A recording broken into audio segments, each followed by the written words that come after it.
Okay, in this short video demonstration, I want to show you how to bend and shape cardboard for our bas-relief pieces to achieve the effects we would like to achieve, create the shapes we would like to achieve.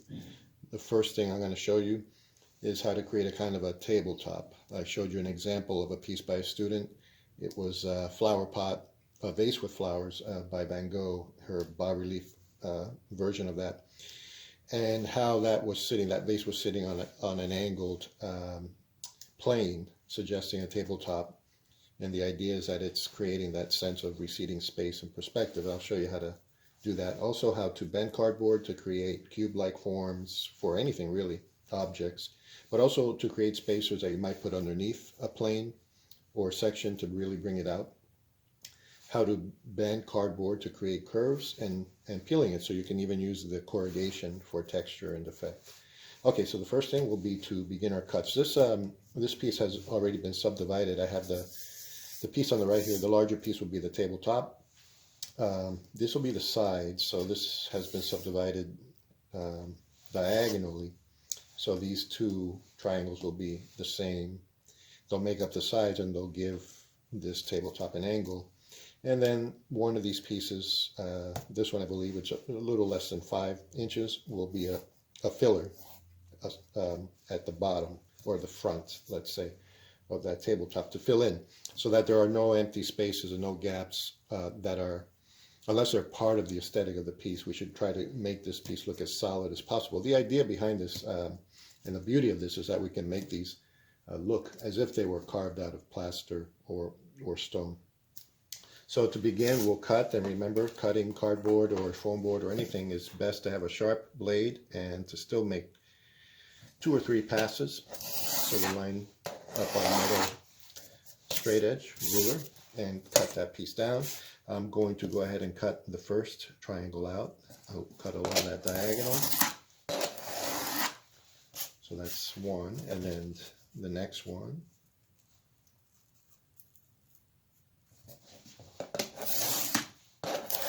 That's 2. And finally, I'll just cut off this piece here, and we'll see if that fits. And I'll show you exactly what this is for. This, again, will be a filler. I might have to trim a little more. And that's going to go in between the sides. I'll trim a little more right now. So it's pretty easy. As long as you have a sharp blade, pretty easy to trim really, really thin pieces off the cardboard. The next step is to glue. So to create that taper, begin by gluing a piece down. It might be better to glue along the edge, run a bead of glue along the edge of this cardboard, as close to the edge as possible. And line it up and wait a few seconds until it takes, and then you should be ready for the other side. If it's not perpendicular right now, it's not a big problem. When we put that spacer in there, that's going to straighten everything out. So then the next, I want to be careful how you put these on. If I put this on along the diagonal, we're going to get a diagonal at the end, so I want to make sure that I put it on using the edge that was straight. So let's run a bead of glue along that edge and get that other side on there.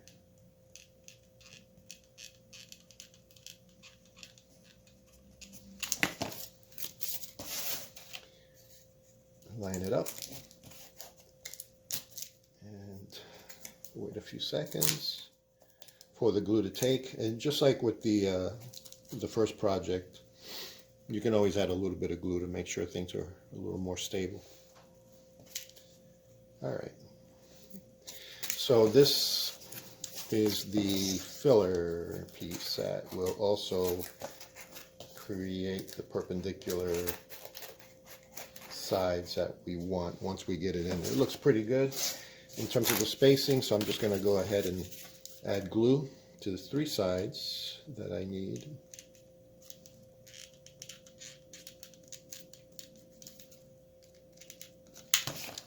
And put that in place.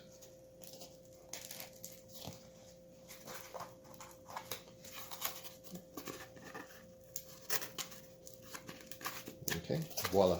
So we have like a tabletop.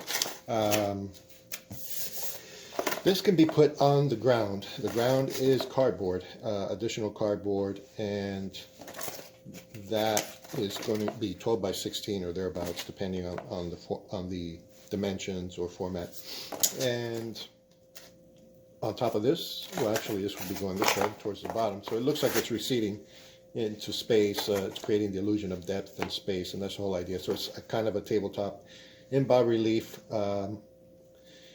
suggesting perspective as well, on top of which you can begin to put your objects and create that sense of relief, bas-relief, and superimposition and overlap.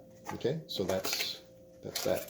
So the next thing I'll show you is how to bend cardboard, which is pretty straightforward. If we want to create a kind of a cube-like or rectangular form, we can do that. Bending it without scoring it, which is what we need to do, doesn't really work. You don't have much control over it. So what I've done is taken this 8-inch long piece of cardboard and divided it into 4 sections, 2 inches each, and then we score. Okay, by scoring I mean cut only through the first layer carefully from beginning to end. Make sure you cut through that first layer at the very beginning here at this edge, and then at this edge as well, so you can bend the cardboard easily and you have lots of control over it. And at this point we can create our cube by applying a little bit of glue to the last section and piecing it together.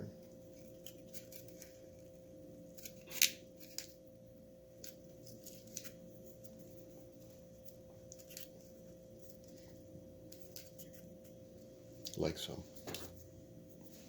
Okay, and again, if it's not going to stay square, you could have to do it. It might be something that has to do with the measurements, and you can fix that easily. But also, you can cut a piece that fits the size, just like we did here, and a square piece, and attach it, and that'll square it off. Okay, and that can be a spacer or a shape that's a part of the imagery in the piece. Bending cardboard to create curves is roughly the same idea, the same concept behind what we just did, bending it to create a box-like form, cube-like form. The only thing is you need to score it. You can draw first, you can make your marks first, but score it closely together, let's say 1/4 inch apart. These score lines, score marks will be 1/4 inch apart, more or less. You can measure them. You can use a tool to make sure that they're squared off and perpendicular. I'm doing this freehand, and I think it'll be adequate for our purposes. So once you have enough of those score marks, begin scoring, actually scoring, just like we did before, being careful to cut through the first layer from the beginning of the cut to the last part of the cut, but not to cut through the piece of cardboard completely. Just scoring across the surface and cutting through the first layer only. And you have plenty of cardboard. If anything happens, if you cut through, it's not the end of the world. You just grab another piece, cut it down to size, and start over. So no big deal. Spacing these out just a little bit more. So even these score marks I'm doing in 2 passes, but I'm not applying as much pressure as I would if I were cutting through. And maybe one more. Then we'll begin the process of bending, little by little, at each score mark.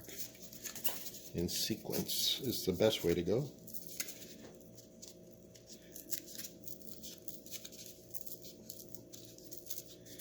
If it doesn't bend, it's because it wasn't cut through properly, so just cut a little bit more.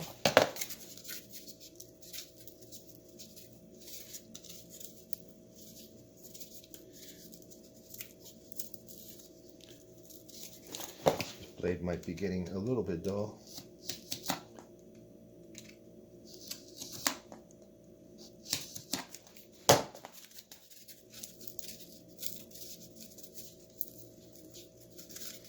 And once you have that taken care of, then you can bend the cardboard. And you can make very, very subtle curves. You can bend it all the way around, glue it, attach it. You can create a complete circle, semicircular forms, whatever you need to do. So you have control over that. So that's bending the cardboard. That's how you bend the cardboard. And the last thing I'll show you is so easy. Revealing the corrugation of the cardboard, just peel off a layer. The top layer, and if you want to leave some of that showing, you can. This is for effect, and actually once you do that, you can bend cardboard fairly easily as well. So texture, effect, bending cardboard to create cube-like forms, and creating tabletop.